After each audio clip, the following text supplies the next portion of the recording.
Hello everybody, here we are. Hope you're having a great day, and we will be finishing up the third part of a three-part series talking about what the top three picks from this past draft class should expect for their rookie season should they play.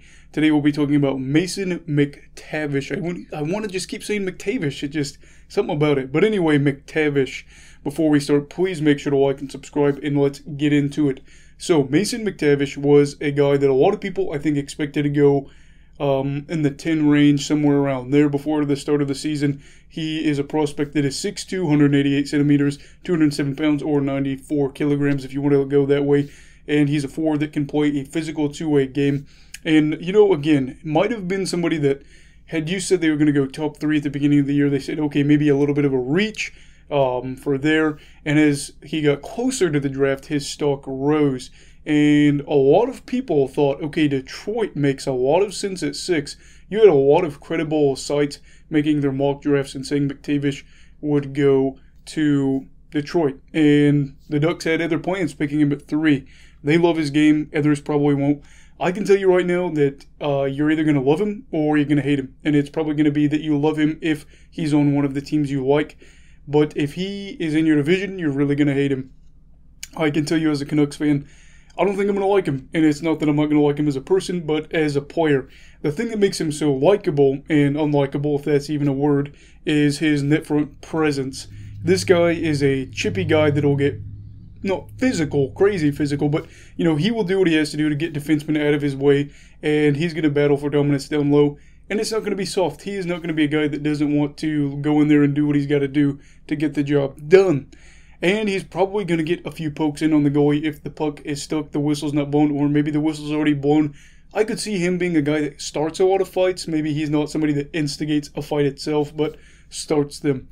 At the end of the day, though, that's just his game, and for Anaheim, it's much needed. Maybe not so the fighting aspect, but just getting in front of the net. The Ducks have struggled the past 3 years to really get a good net front presence. His arrival could be huge. Again, we're assuming that it's this year. Doesn't seem like it will be from what we've seen in media, but we'll have to keep an eye out there. He loves to drive to the net and can make opportunities with a few well-positioned plays. He's not going to be a Matt Beniers guy where he's hounded all over the ice. It seems like when he does make these plays, it's not that he's not trying, but he's just in a good spot. That's what you like to see, somebody that doesn't have to waste a ton of energy, not to say Beniers wastes energy, but a guy that just is in the right spot, doesn't have to make a crazy effort to do things. And it's not that he's lazy, it's just he's in the right spot. So he could be lurking around, getting some pucks going his way. Now let's talk about what he should expect in his rookie season, assuming, again, he plays this year. Also what the team should expect from him. So right off the bat, he's going to know what he's getting into with the Anaheim Ducks. The Ducks haven't made the playoffs in 3 straight seasons, but it's certainly not all doom and gloom. Coming into last season, the prospect pool was ranked 9th in the league. Might drop a little bit just because they had guys like Drysdale and Zegras go up to the NHL level, but there are still plenty of names to be excited about. And Anaheim, I really do feel like, is on the rise. It may not be this year, it may not be next year, but in 3 years or so, I think this team should be right back into the thick of things. Will that be winning the division? Probably not. Will it be hunt for the playoffs? Probably, which means McTavish is going to have to be coming in with big expectations because he is the first Ducks player to be selected in the top 3 since Bobby Ryan in 2005. Yeah, 5. He could be the piece that locks down a spot in the top 2 for centers for years to come. You want to have your middle set up well. If that happens, then that's good right there. And center is probably the most important position. I argue goalie is more important just because a good goalie can cover up a lot of flaws, but in terms of forwards and defensemen, it is the most important spot. And with him and Zegras up the middle, things could be great for this center group, especially if things work out for Sam Steele. Maybe like a third-line center is what he could be. Things have not gone as well as I would hope for Sam, but we'll have to see how his career develops. But for McTavish, he is going to be expecting a lot of responsibility, or the team's going to be expecting that, as this is the youngest team in hockey right now, and while he may only be 18, the team in general is loaded with really good young players. The thing is, though, it doesn't matter that he's young. If he comes in, they're going to expect him to be responsible right away. sometimes the young guys showing that they're buying into this winning culture, that they're being responsible, is the best ways to instill this culture. Think of Jonathan Toews. He's never been a guy that I would say is Mr. Jokester. He can crack jokes, but he is serious when he needs to be. And that's how we view him, Captain Serious. Now, luckily for McTavish, he is, already got a little taste of that.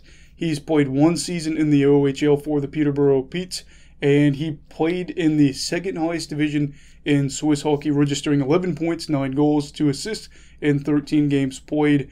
And fun fact, he was also born there because his dad, Dale, played 14 seasons of hockey in Europe. He also played 9 games for the Calgary Flames, registering 3 points in those 9 games. That's another story. Maybe we'll do a video about that down the road. Anyway, playing those 13 games by no means makes him a professional when it comes to the media coverage of the NHL exposure. But, it probably gave him a nice little sample size. Things were a little different over there, and he got to play against some grown men. Most of them were older than him, so that's good.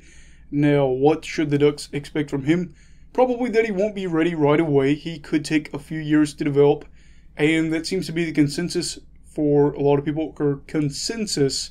There we go. However, once he gets there, he should probably provide offensively in terms of goal scoring. He had 29 goals in 57 OHL games, and all of the scouting reports love to say, hey, this guy's got great hands, he's got a great shot. That is huge, because skating is kind of a big concern for him. Not saying that he's a terrible skater, but a lot of people are worried maybe he's not going to have the skating at the pro level to get a bunch of separation. And if you have a good shot, that's a good way to stay in the league, survive, because you can provide space for yourself. Yeah, you might not have 5 feet away from somebody, but if you can get a good shot off and create a little space for yourself, that's huge. As for his physical play, it's good. He's going to be a guy that goes in the corners. He's going to get dirty along the boards. It's all good there. Anaheim likes that. They've traditionally played a more physical style. I think he'll buy into that. And that is just the culture they built in Anaheim, and they've won a Stanley Cup playing that way.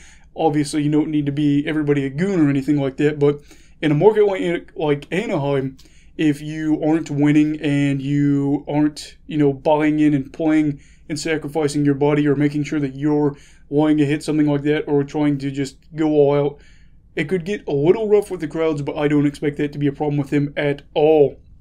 Now, for him, I think setting screens could be a major part of his game, and the deflection game could be a great way to add goals to his score sheet. We'll have to watch out for that. Maybe if he got really good at deflections at the NHL level, that could be, exponential for him. I'm not expecting him to play this year, if I do have to be honest, but, that's the big thing. I know he just signed his ELC, his entry-level contract. That can slide over if you don't play a minimum of 10 games in the league. So it's not a guarantee he plays for the Ducks this season. Will he? I'd love to see him. I'm not ruling anything out, but we'll have to get ready, see how the season goes, see where the season takes us. If anything, the view is probably safe to say that his development is more important to the Ducks than anything. They're not going to rush this. They haven't been awful. I know there's been some rough seasons, but it's only been 3 years, and it could be way, way worse. They're a team that is building towards the future. This development is key. Now, he and Power both weren't expected to go this high at the beginning of the year, and I'm curious to see how it plays out for them. Will it work out? Let me know down below. Will he play this year? Let me know down below. Also, I apologize if I am saying his name wrong throughout the video. It's got me thrown off. McTavish. It's supposed to be McTavish. I'm tongue-tied at the moment. But anyway, everybody, please make sure to like this video. Please make sure to like and subscribe. Thank you very much. Also, you stay safe. Have a great day. You go love hockey, all right? Goodbye, Brigadiers and Brigadettes. This is your captain signing off. Have a great night.